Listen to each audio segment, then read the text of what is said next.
পরম প্রেমময় শ্রী শ্রী ঠাকুর অনুকূল চন্দ্র চরণের শত সহস্র কোটি প্রণাম। আমাদের দাদারা এবং ভক্তিমতী মায়েদের আমার সশ্রদ্ধ প্রণাম ও জয় গুরু। আমি বলি যে যে কোনো গুরুই হোক না কেন, এটা নিয়ে আমি বলবো, এটা কোনো দেবতা, কোনো গুরুদেব বা কোনো মহাপুরুষের সমালোচনা করা কিন্তু মানব ধর্মের কাজ নয়, মানুষের ধর্ম নয়। যারা এসব আলোচনা সমালোচনা করছেন তারা সঠিক ইষ্টকেন্দ্রিক হতে পারেননি। আপনারা সত্যিকারে যদি আপনারা ইষ্টকেন্দ্রিক হন বা ঈশ্বরকে ভালোবাসেন, ভালোবাসেন, তবে আপনারা এই সমালোচনা করতে পারেন না। আমাদের ঠাকুর ঈশ্বর ও নয়, দেবতা নয়, তিনি মানব রূপে এসেছিলেন পৃথিবীতে। মানুষ তাকে ঈশ্বর বানিয়েছে, তাকে ভগবান বানিয়েছে। কেন? মানুষই বানিয়েছে। তিনি কিন্তু নিজে বলেননি। তা একজনকে ঈশ্বর বানানো, ভগবান বানানো কখন হয়? যখন তার মধ্যে সেসব ঐশ্বরিক শক্তি বা সেসব গুণ বা তার যে চলন চর্চা, তার ছোট ছোট বাল্যকালের জীবনী ছোট ছোট ঘটনা বা বিভিন্ন কথা বা তার যে অলৌকিক কিছু শক্তি, এসব দেখেই বা সংস্পর্শে দিনের পর দিন থেকে তবে তাকে তার শিষ্যরা, তার ভক্তরা তাকে ঈশ্বরের স্থানে, ভগবানের স্থানে বসিয়েছেন। একবার কেষ্টদা, আমাদের পাবনা জেলা, আমার তো এগুলো জানি না, আমাদের এক বয়স্ক ঋত্বিক দাদাদের মুখে আমার শোনা আলোচনায় বলছে, ঠাকুর তোমাকে তো তোমার শিষ্যরা ভগবান বানিয়েছে, ঈশ্বর বানিয়ে দিয়েছে, তুমি তো ভালোই আছো, ভালোই তোমার ভালো লাগছে, তুমি শুনছো, হ্যাঁ, তোমাকে ঈশ্বর ভগবানের জায়গায় বসিয়েছে। তা ঠাকুর তখন বলছে, মিটমিট করে হাসছে আর বলছে যে, আমি তো বলিনি যে আমি ঈশ্বর বা ভগবান, আমি তো একজন মানুষের রক্তে মাংসে গড়া একজন মানুষ। আমার শিষ্যরা, আমার ভক্তরা যদি আমাকে ভগবান বানিয়ে একটু সুখ পায়, তাতে দোষ কোথায়?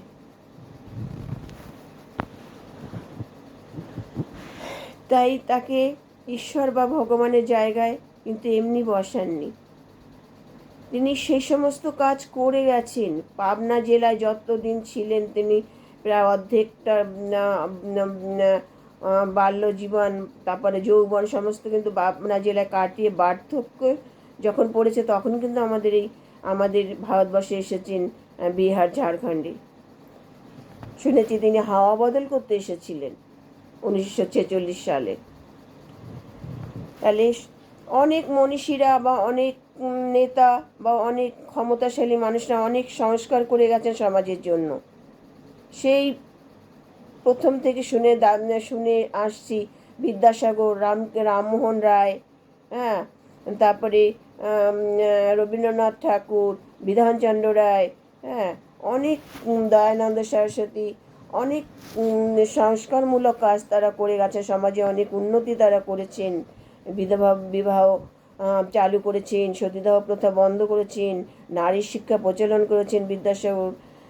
কিন্তু তারপরে এখন বর্তমান বড় বড় নেতা মন্ত্রীরা খাদ্য, বস্ত্র, বাসস্থানের ব্যবস্থা করেছেন।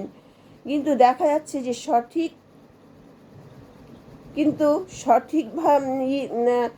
পথে তারা কোনো মানুষকে সঠিক পথে আনতে পারেননি।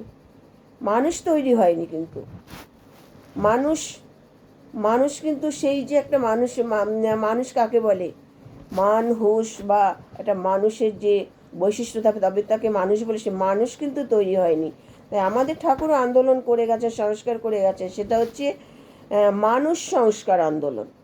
মানুষকে সংস্কার করে গেছেন, মানুষকে কষ্টি পাথরে ঘষে মেজে একটা সুন্দর মানুষ তৈরি করেছেন তিনি, তার কথা দিয়ে, তার জাদু দিয়ে, তার ভালোবাসা দিয়ে। তা মানুষ আপন, টাকা পর, যত পারিস মানুষ ধর। তার জন্য ঠাকুর বলেছেন, যত পারিস মানুষ ধর।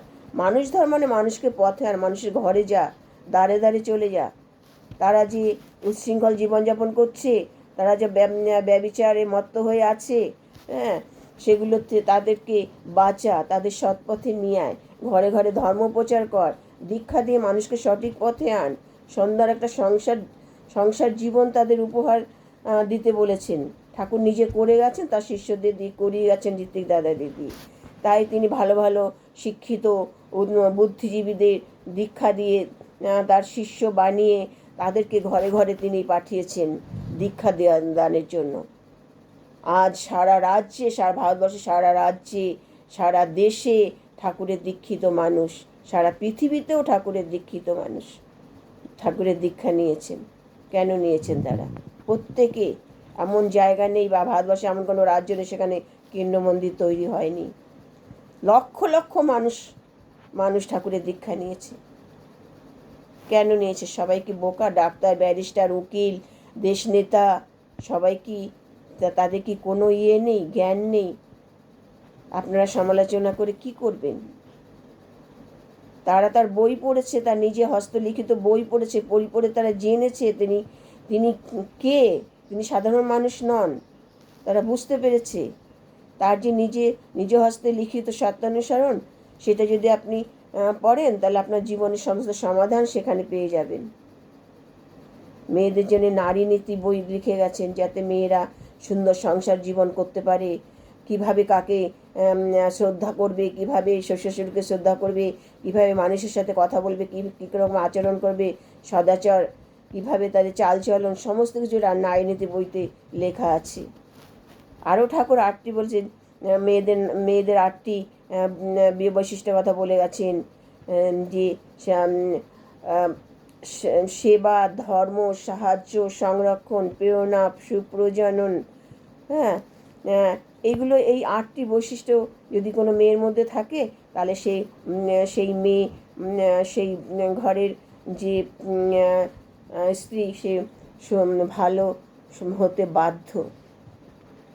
এইভাবে তিনি মানুষকে সংস্কার করে গেছেন। তিনি মানুষ সংস্কার আন্দোলন করে গেছেন, যেটা কোনো, আমার মনে হয় না যে কোনো মহাপুরুষ বা কোনো সদ্গুরু বা কোনো নিয়ে তাই এই ধরনের কাজ তার করে গেছেন। খালি এটা করেনি, তিনি মানুষ যাতে খেয়ে পড়ে বাঁচতে হবে তার জন্য তিনি অনেক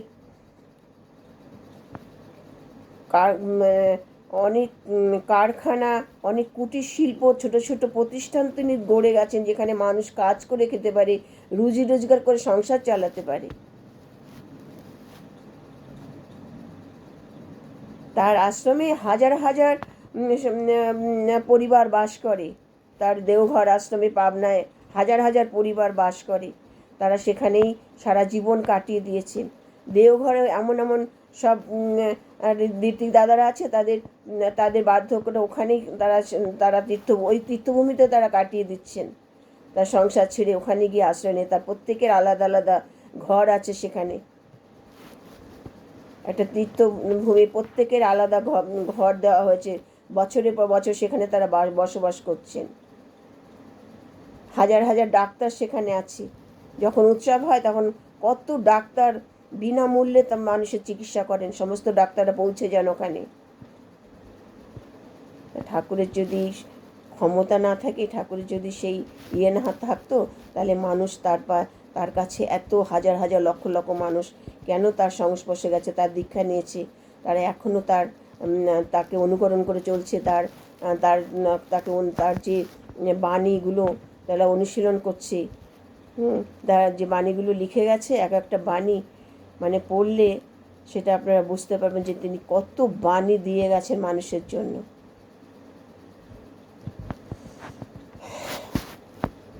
আমাদের ঠাকুরের কথা বলে শেষ করা যাবে না। তাই অনেকেই বলেন যে অনুকূল ঠাকুরের, আমাদের ঋত্বিক দ্বারা যারাই দেখি আলোচনা করেন, বড় বড় ঋত্বিক, বয়স্ক ঋত্বিক বলেন যে আমরা 7 জন্মের তপস্যা করে তাই আমরা অনুকূল ঠাকুরের দীক্ষা পেয়েছি, আমাদের 100 জন্মের সৌভাগ্য তাই অনুকূল ঠাকুরের দীক্ষা পেয়েছি। তাই জন্য অনুকূল ঠাকুরকে যে না জানবে, না বুঝবে, সে কখনো বুঝতে পারবে না, সে কখনো জানতে পারবে না তিনি কে ছিলেন। জয় গুরু।